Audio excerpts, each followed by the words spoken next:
As Dr. Moorhead mentioned, he gave an overview of the Equine Species Working Group, and I too was a member of that group. And as I look around the room, I'm thinking at break time we could have an ESWG reunion because there are many of us here. And I'm pleased at that. I'm happy to see we are all here to discuss this, and I thank NIAA for organizing this event on identification because I think it's something that wasn't as well received when we worked on this 10 years ago as we would have liked, and the time is certainly here with technology to move forward. So in my presentation, I wanted to just give you a little bit of background as to how we've done things with the Arabian horse. So the Arabian Horse Registry was established in 1908, and I've been around a long time. This is my 33rd year, but I wasn't there in 1908. At that time, and for 65 years following, we simply recorded markings. Obviously, in 1908, they were drawn on the back of the certificate, and I remember a couple of decades before I started in 1984, then we started photocopying them. So they weren't put through the computer. We didn't have them in our system. We simply photocopied them to the back of the certificate. In 1970, it was a big year at our office because we organized the field services team. Previously, we did not have representatives that went to farms and actually met with owners and breeders. In 1970s, we started that department with Ralph Clark, who was my mentor and boss for many years at the registry, and began freeze marking in 1972. So we had 4 field service representatives, and they traveled throughout the United States. And one of their main priorities was to freeze mark animals. And I'm sure everyone in this room is familiar with the freeze mark system that was developed by Keith Farrell. And it was an angle system, and many breeds used this, not just the Arabians. And so we used an upright A to denote a purebred Arabian, and an A laying on its side to denote a half Arabian. And then the first 2 stacked symbols were the year of birth, and then the following 6 horizontal symbols were the horse's registration number. These field representatives also did breeder visits for us if someone had problems, and internally we had a special services team, a problem-solving team. We would send them to your farm. They also did import inspections for us and random parentage verification. So even in the 70s and early 80s, long before we went to full parentage verification for every foal, we randomly chose them. During that same time, we instituted blood typing. Just previously, we had stallions required. Any breeding stallion had to be done, half of them in 1976 and half in 1977. So when we were blood typing parentage verification foals, the field representative would travel to your farm, confirm the identity of the foal, the subject horse, and the dam, and pull the blood themselves. And this worked well for us, and that department did very well because in the 1970s and into the mid-80s, our registration numbers were at a high. In 1985, we registered over 30,000 horses.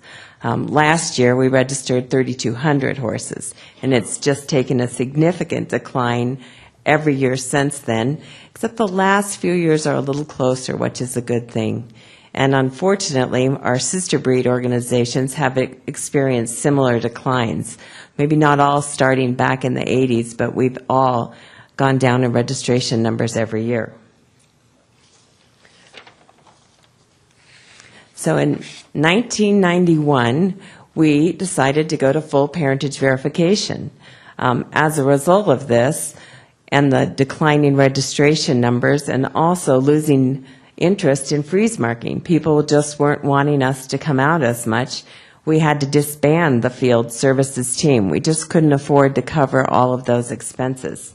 And knowing that full parentage verification was coming forward, it wasn't as important because we were going to qualify every foal, beginning with the 1991 foal crop. And I'm sure you all recognized in the photo the blood typing kit. We occasionally still need to do blood typing for really unusual circumstances, and we have a hard time finding one of those stoppers when we're at events. So we've stocked up a little on those kits. And blood typing is very expensive now, so it's a rarity that we use that because there is no demand. Everyone's moved to DNA. So in 2001, we also moved to DNA testing, as many of the other breeds did as well. And it wasn't a requirement until 2002. However, in 2001, we had a relationship with our lab that we were able to negotiate a reduced price for broodstock. So to do your stallions and your mares, similar to having to buy a new CD player or a DVD player or an MP3, all of those horses had been parentage verified and registered with blood, so now we wanted to change to DNA testing, which was a very good thing. The efficacy is certainly much higher, and it's much easier for an owner to pull hair and put it in an envelope rather than to have a veterinarian come out and pull blood, refrigerate it, and send it via FedEx. We added to a program, to our registration program, kind of a default mechanism to move people early. So if when we entered a registration, it noticed the system program was programmed to identify if a mare, the dam, or the sire was already DNA tested, then we sent you a DNA kit for the foal and gave you a much lower price to do the other parent. And as such, 85% of the foals we registered in 2001 were done with DNA testing, even though the official requirement wasn't until 2002, which was a really good thing for us. It worked very well, and owners signed on quickly to that. We also changed our certificate of registration, and highlighted there is the icon that's on every certificate that identifies that the horses have been parentage verified to both parents. And then in 2003, we changed it a little bit more, mainly because we merged. The registry merged with the International Arabian Horse Association, and we then became the Arabian Horse Association. So parentage verification with DNA testing, that's really our strongest, one of our strongest, if not the strongest identification tool that we have. It's highly effective. We do it for every purebred foal that we register. We've been parentage verifying now for 26, going on 27 foal crops, and doing DNA testing for 15 years, which has gone very well. And I noticed in the story with the two mares that you had, or two foals that looked exactly the same. Well, we very often had that problem because gray was such a predominant color for us in the 70s and 80s. Now bay is our predominant color. It's significantly changed. But mares would look alike, and they would send the wrong mare occasionally to a different farm. And this still happens sometimes, where a mare has a foal, and then the foal doesn't qualify to the dam, and the owner is positive they saw that foal obviously come out of that mare, where the mares have been switched. So we use our DNA profiles and testing not only for registration, but also to solve identity issues, parentage issues, problems where horses have been switched. We've used it often when an owner has lost their horses. Either they were seized by some government agency, which has happened for us, such as the IRS. We've even had the DEA seize horses from farms, but more often, unfortunately, it's because of mistreatment, that the horses weren't taken care of, and a humane organization or the state or the county has seized the animals, and they don't know who's who all the time. So we've been very successful in using DNA to identify the horses. Commonly, and this is true in our sister breeds as well, 0.5% to 1% of the foals each year don't qualify the first go-round. And the good news for us and for others is typically it's an accident. People aren't trying to fool the system or register a horse incorrectly. They pulled the wrong hair from the wrong foal. A stallion owner sent the wrong semen. A colt got out, a stallion got out. And we resolve 99.9% of those and complete the registration, which is a good thing. We also register half Arabians and Anglo-Arabians. Our half Arabians, we don't parentage verify to both parents. We do, in certain circumstances, require parentage verification to the purebred. And what we found was in half Arabians are more often bred for disciplines to show and compete, and they wait until the horse is older, which is kind of crazy because to register at under 6 months is only $35, and instead they're waiting until they're 2, 3, 4, 5 and paying $200. And it's 25% of our half Arabians are registered at an older age. And so with that, we feel like experience has shown us there has been more chance to misidentify a horse or to possibly stick a ringer in. So we do require that those be parentage verified. Anything with embryo transfer, we parentage verify.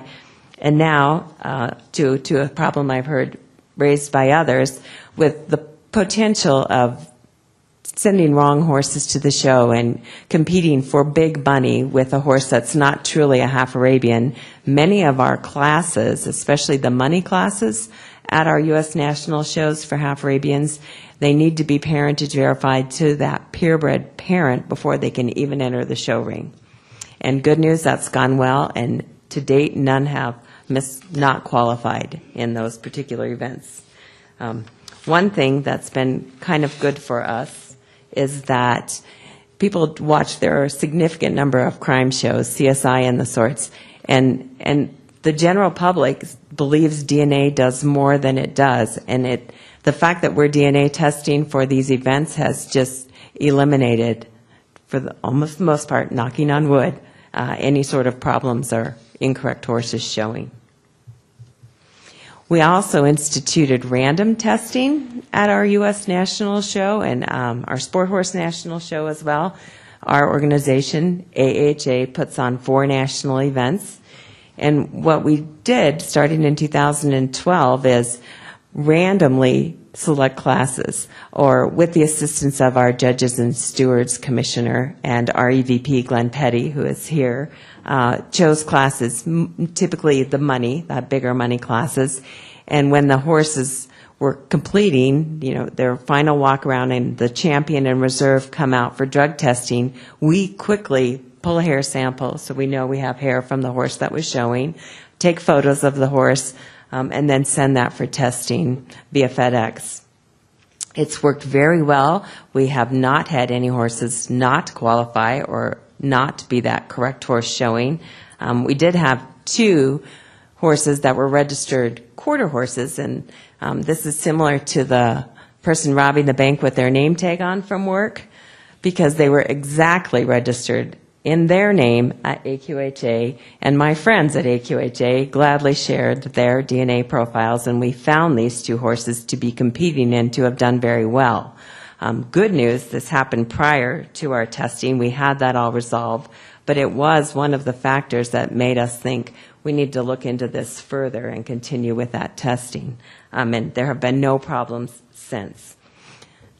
One thing, obviously, a detriment to this or a disadvantage is if it were the incorrect horse, we wouldn't know for a week. The horse, to get to the lab, they have to do the DNA profile, then we'd have to move our earnings, move the first to the second down. That hasn't happened, but obviously with microchipping, we'd know immediately that the right horse was there. So for us, that's worked well. We have about 300 horses that race, and based on my compadres here, that some people might find that to be interesting that Arabians race, but they do. It's not a big number. It's actually gone down in size. However, it's very popular with a particular group of people and incredibly popular in the Middle East that Arabians are racing. And a lot of our horses go to the Middle East. And so with those, of course, we issue a different certificate of registration. We follow the protocol of the thoroughbreds in terms of our description, and the Thoroughbred Protective Racing Bureau does tattoos on all of those horses. So that's our identification for race horses. 2 years ago, we began issuing passports, and I am incredibly pleased with this. The reason we issue passports is mainly because of our exports. unlike my sister breeds that can register horses internationally, we cannot. With the Arabians, we are part of a global group called the World Arabian Horse Organization. And each country can only register horses born in their country or imported to. So domestic horses you're able to register, and imports, and no others. And of course, we have many horses going out of the country, which I'll show you in my next slide, and passports are required. They're required in Europe, and they're required in the Middle East. And so we began issuing passports. We modeled it completely after the European passport and what their requirements are.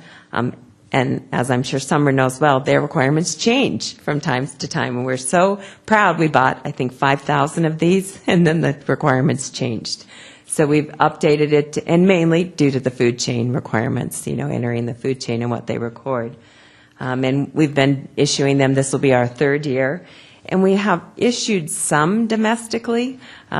We have a farm in California that is managed by a man from Belgium, very active in our breed, a wonderful young man, and he believes in passports, and so they do get passports, even for their domestic horses, but most have not. Most we just do for the international horses. And then this is just our exports, and I share this with you because in the 70s and the early 80s, our imports were big. Our owners brought in many horses from Europe. We had some very significant horses come from Russia and from Poland that significantly influenced the Arabian breed. But now, since the 90s, mid-90s, late 90s, and all of the 2000s, our exports have increased every year. 2015 was a banner year for us. We exported just under 650 horses. And a huge number of them going to the Middle East. Some countries had 180 or 200 horses going to Saudi, and Kuwait were the most common. So one advantage for us in being a member of WAHU, this world organization, is horses cannot leave our country and be registered another unless they go through us. They have got to get an export certificate from us. And with our export paperwork, we include DNA profiles of the subject and the parents, any blood types that may have been on record, pedigree, covering certificates, and this passport. So we know how many horses have left every year and where they went. And we are only allowed to send the export paperwork to the importing registry. So all the paperwork goes registry to registry.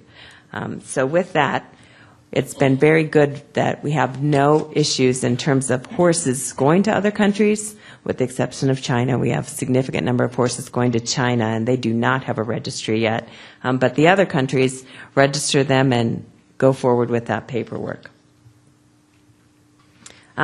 So microchips, of course, as has been stated several times, are very common and required in Europe, and the Middle Eastern countries have fashioned many of their protocols based on Europe. They've had a lot of Europeans in their countries, managing their farms, working at their registries, and so the horses that are exported, some have been microchipped when they leave, and others that's done as soon as they get there.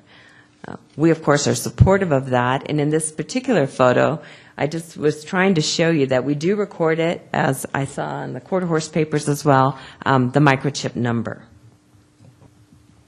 So challenges in identification for the Arabian horse. Well, regularly we get calls, and daily and several weekly, regarding, I have this horse. An owner is telling us, I have this horse and I'm just sure it's an Arabian. Can you tell me who I have? Well, unfortunately, we can't tell you who you have unless you have some idea. So recently, in trying to help that group of unidentified horses, we started setting up identity special service files, so an investigation. And in the last 2 months, we've done 40 cases where the owner DNA profiled the horse that they have, and then we ask our lab to compare that profile to every DNA we have on record. And we have about 240,000 DNA profiles on record. Of the 40, 3 were able to be identified. unfortunately, which isn't even 10%, and one of them was able to get papers. With additional identification, certainly we hope that would be better. We'll continue to do so. And the challenge that we see that has compounded this problem would be that horses lose their identity. They get separated from the certificate. We have owners, not that we support this or encourage it in any way, that will sell you a horse $1,000 without papers, $1,500 with papers. And then the next person sells it, and, you know, by its 2 or 3 owners down the road, they've lost the identity of the animal, who that horse is. We also have a problem with unregistered horses. And the abolishment of slaughter, I think, has added to that number of horses that are just not documented, that they don't have paperwork. People aren't registering them. One of our other challenges, although we have a small number of horses that race, there is a Sheikh Mansour in the UAE, who is a huge supporter of races. And by huge, I mean hundreds of millions of dollars he has put into events. And he hosts races all over the world, some in the United States, some in the Middle East, some in Europe. And their purses are incredibly high. Some have been $1 million purses, million euro purses, so even more than $1 million in some cases. Well, as such, that racing community is now going to require to get a certificate of registration for racing, that the horse be re-DNA'd, so we compare the DNA of the registered horse to the DNA of the horse that's going to be tattooed and chipped. So it's certainly something that can be done, and we support that. But in terms of challenges with programming and getting it implemented quickly, that's on our horizon. And then another thing I think that will be a challenge in a good way for us is that disciplines, as Summer and Mary both mentioned, are now going to require microchipping. Well, how do we get that data? How do we tie it to the Arabian horse, especially in events that don't require papers? And there are many Western events and many things. Endurance is incredibly popular with the Arabian horse, and they compete in endurance often under the horse's barn name. It just doesn't matter to them to have that record. So that is going to be a challenge for us also that we embrace. I mean, we're looking forward. Future for the Arabian horse. Of course, we do, as an organization, recognize the value of microchipping. It's not required currently, but we do document it. It's been a very small number so far, but it's a valuable resource. And I think there isn't a person who hasn't identified the problem of there isn't a global database. And I think Summer's description of silos of data is perfect. And in order for it to be successful, there does need to be conversation between. And one of the other reasons, besides the black helicopters, that things didn't go forward as quickly as we wanted with the Equine Species Working Group was what Craig said and what Mary said, you know, who's going to house the data? No one wants to give away the recipe to the secret sauce. But it's essential to, I think, for the good of the horse, that we know who you have, that we share that microchipping data.